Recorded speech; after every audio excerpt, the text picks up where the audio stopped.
if Caitlin Clark is the quote-unquote savior, if she's the golden girl, milk it. Reality is knocking on the door of the porta potty. The truth is finally coming to the light.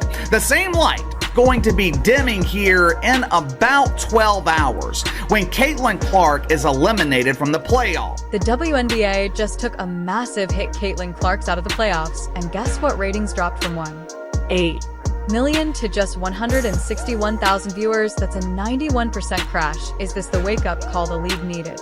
Ratings for Game 1 have got to be disappointing for Kat Engelbert in the WNBA front office. There were regular season games this season where Caitlin Clark drew more than 1.8 million viewers. Before we move on, I'd like to ask you a small favor. If you appreciate this content, please take a second to like this video and subscribe to the channel. Over 98% of you watch the videos without subscribing. It costs you nothing, but it makes a huge difference to us. So, did you click the subscribe button? Great, thank you so much. Now back to the video. It is safe to say, North America, that the Caitlin Clark effect has taken over the WNBA at this point. Let's talk about the Clark era for a second. It was insane. Packed arenas, ratings through the roof, and buzz like you wouldn't believe. Everyone was talking about the WNBA. Clark was making shots from half court.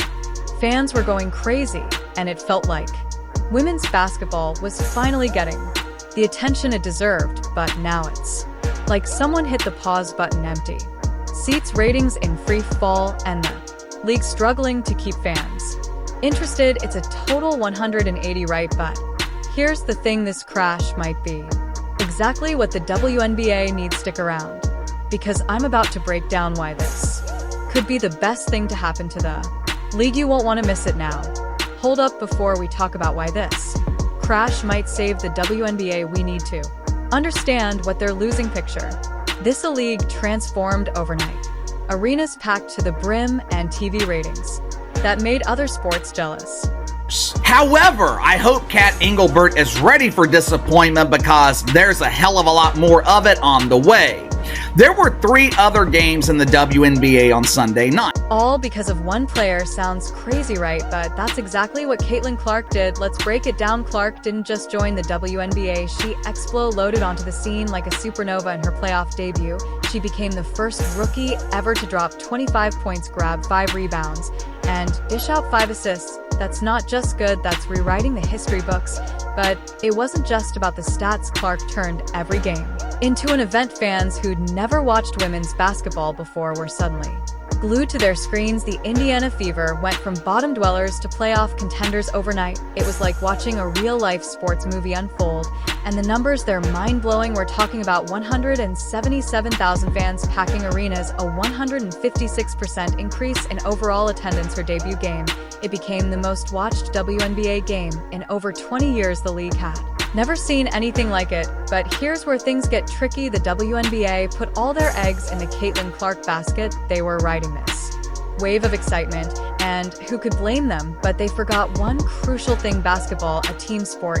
So when Clark and the Fever got eliminated from the playoffs, it was like someone pulled the plug on the whole operation. No more sellout crowds. TV ratings, they fell off a cliff. We're talking a 91% drop from 8 million viewers to just 161,000. That's not a dip, that's a free fall. Now you might be thinking, isn't this terrible news for the WNBA? And yeah, on the surface it looks bad, really bad. But stick with me here, because this might be exactly what the league needed. See, Clark's elimination exposed a harsh truth: the WNBA had become too dependent on one player. They weren't promoting other stars. They weren't building a sustainable fan base. It was all Caitlin all the time.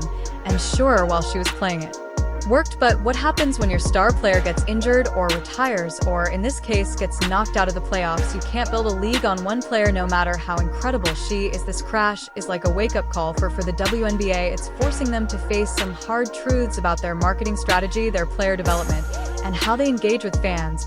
And you know what, that might be the best thing that could have happened to them. Hold up, if Clark was such a game changer, why was The WNBA still in the red. Turns out the league's financial losses run deeper than anyone realized. We're about to uncover the $10 million problem that's been hiding in plain sight. You heard that right. The WNBA's been losing around $10 million every single season. That it's not just a small setback, it's a financial nightmare. And get this, even with Clark's incredible popularity, those losses didn't magically disappear. So what's going on? Well, it's not pretty. The WNBA's been relying on the NBA to keep the lights on. We're talking about a $200 million lifeline every year just to stay afloat. That's not sustainable, and it's definitely not what you want to see from a professional sports league. But here's where things get really wild. The WNBA had this golden opportunity with Caitlin Clark, right, a once-in-a-generation talent that had everyone talking. So what did they do? They dropped the ball big time. Imagine having the hottest new player in your league and then not putting her in any commercials. That's exactly what the WNBA did. It's like they had a Ferrari in the garage and decided to keep it covered up. Makes sense to you? Me neither. And it's not just about Clark. The league's whole marketing strategy has been a mess. They've been so focused on one player that they forgot about everyone else. It's like they put all their eggs in one basket, and then that basket got knocked out of the playoffs. Now I know what you're thinking. Isn't this terrible for the WNBA? And yeah, it looks bad, but here's the thing, this might be exactly what they needed. It's like a wake-up call, forcing them to face some hard truth. The WNBA can't keep relying on the NBA's money. They can't pin all their hopes on one player, no matter how incredible she is. And they definitely can't keep losing $10 million a year and expect to stick around. But here's the silver lining. Clark's impact showed us something huge. There's massive potential for growth in women's basketball. People are hungry for it. They want to watch, they want to cheer, they want to be part of it. The WNBA just needs to figure out how to tap into that excitement. So what's next for the league? They need to shake things up big time. We're talking about a complete overhaul of their marketing strategy. They need to start promoting other stars, creating rivalries, building storylines that keep fans hooked even when their favorite player's not on the court. And let's talk about money. The WNBA needs to get creative with how they're making cash ticket sales, and TV deals aren't cutting it. What about a WNBA video game or a fantasy league? There's so much untapped potential here. You know what's crazier than a WNBA video game? A league where every single game feels like a must-watch event. Imagine tuning in and not knowing which player is about to become the next viral sensation. Sounds like a fan's dream, doesn't it? Well, that might be exactly where the WNBA is headed. Let's talk about the WNBA's game plan for the post-Clark era. It's not just about finding the next superstar, it's about creating a whole roster of them. Think about it. What if every player had their own compelling story, their own fan base, their own highlight reel moments? The league needs to start by diversifying its player promotion. No more putting all their eggs in one basket. Instead, they should be creating storylines for multiple players.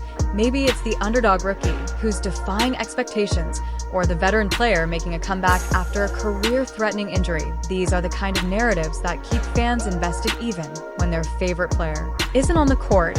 And let's not forget about rivalries. Nothing gets fans fired up like a good old-fashioned grudge match. The WNBA could be building these up, creating must-see matchups that have people marking their calendars. Imagine the buzz around a game where two fierce competitors face off, each with their own loyal fan base cheering them on.